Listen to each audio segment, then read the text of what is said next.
তারা করে ঝিকমিক ঝিকমিক চাঁদের আকাশে, ঢেউ খেলাইছে ঝিলের পানি মেঘের বাতাসে, আহা মেঘের বাতাসে। আসসালামু আলাইকুম। ওয়ালাইকুম সালাম।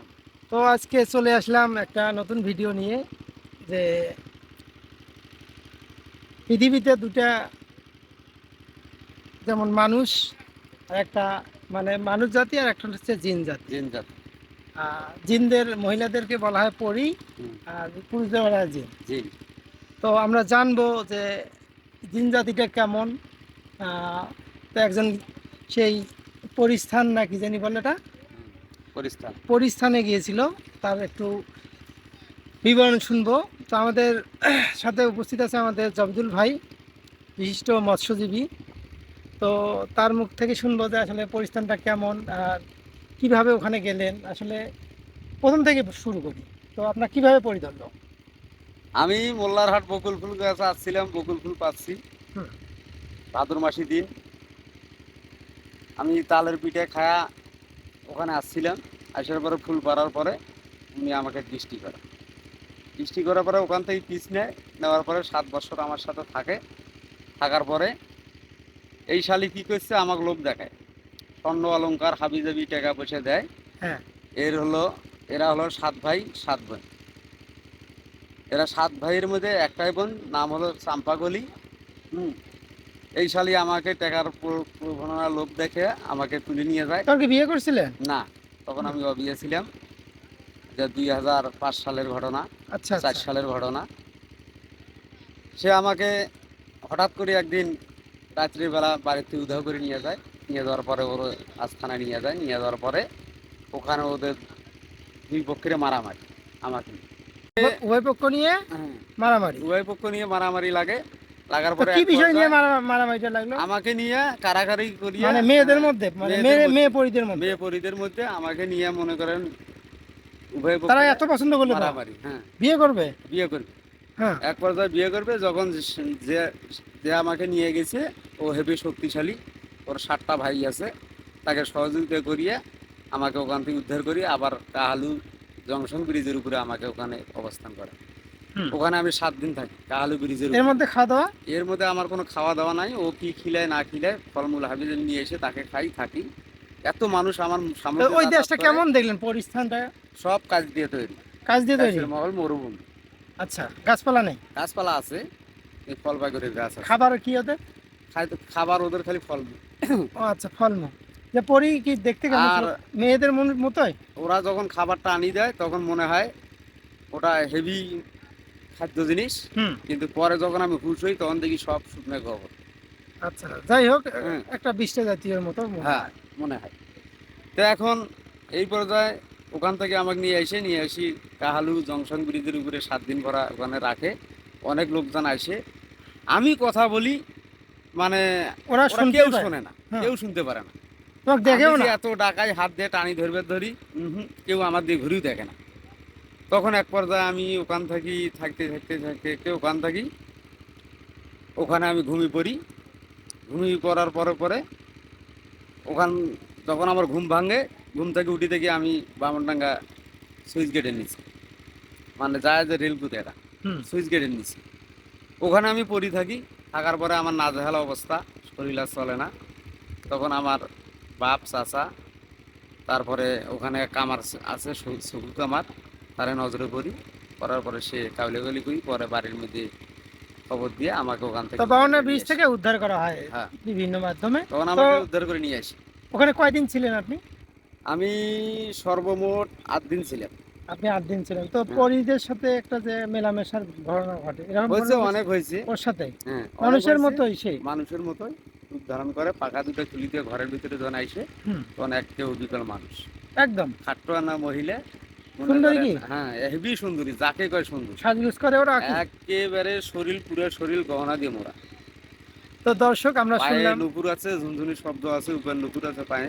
তো ওর গলার ওর মধ্যে ভাইয়েরা কি মুক্তের তোমাকে মালা পছন্দ আছে। করলো? হ্যাঁ, ওর পছন্দই, ওর ভাইয়ের পছন্দ।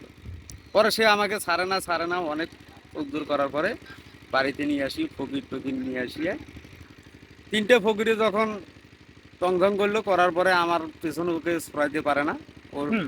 ঘুরি আসে, আর মানুষের এদিকে রব উঠছে, কিরা রবে দিলে টাকা পরি পাইছে। কতগুলো? হ্যাঁ, টাকার ডাসকা 7-8টা পরি পাইছে। হুম। হ্যাঁ, এটা কাল্লা পুতিত হয়, হেঁটে তুলিত হয়, গাছরা গালা তুলিত হয়। কি কি রব বিভিন্ন উঠলো? রকমের কি কি বঞ্চনা। রব উঠলো? হ্যাঁ, কি কি রবটা কি? বলে ও টাকা পরি পাইছে, এখন কোটিপতি হবে, হ্যাঁ। অমুকের জমা জমি হাতে অমুকেরা? যেমন বড় লোক গোফার। ও গুফায় যাই পর্যন্ত এলাকার লোক হ্যাঁ। রব তুলছিল? হ্যাঁ, এলে সব এখন ওই কিনবি। মানে কিনে দিয়ে তো হচ্ছে এলাকার লোক মনে হয় কিনছে। হ্যাঁ, কেউ এর মধ্যে এলে সব কিনবি। প্রস্তাব দিল না যে যদি লোক বিয়ে দেই হ্যাঁ, বেরিবাস থেকে এরকম ঘটনা করছিল? হ্যাঁ, শুধু একজনের প্রস্তাব দিছে, সেটা হলো টাকা তো আছে। দোকানদার মজিবর ফকির। হ্যাঁ। ভালো ফকির ছিল, ভালো দাম নেলা ছিল। হ্যাঁ।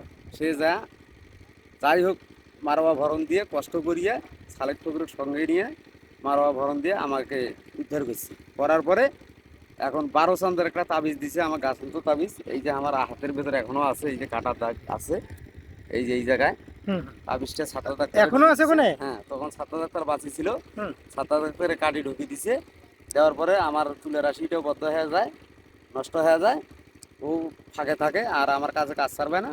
তখন দোকানদার মজিবর বললো 12 চান্দের আগে এই ছেলেকে বিবাহ দিতে হবে।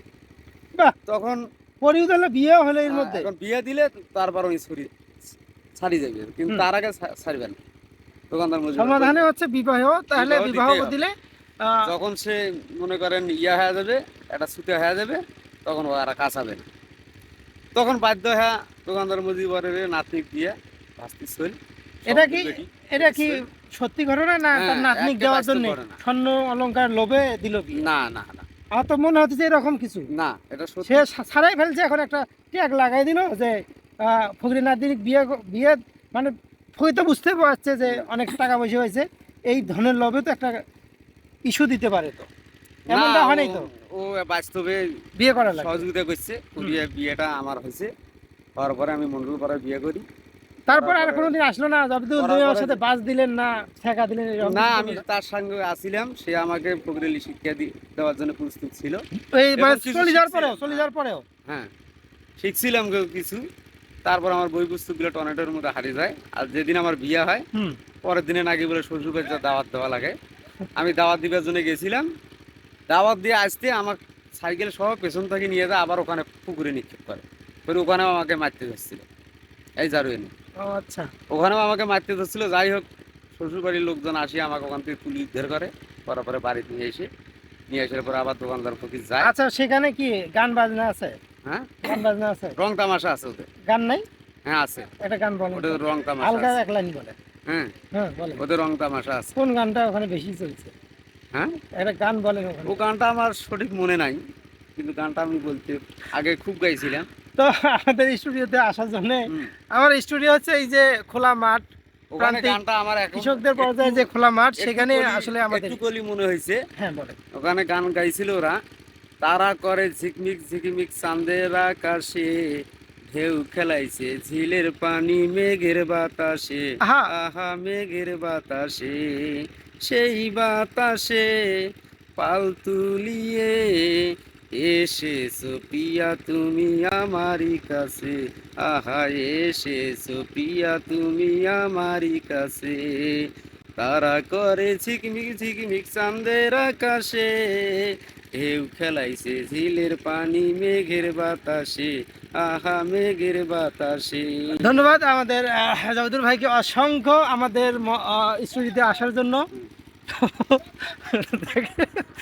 আমরা আছি পরিস্থানের গল্প নিয়ে, আমাদের পেজে সংযুক্ত থাকেন। তো ধন্যবাদ ভাই। এখন আমরা মাছ ধরবো।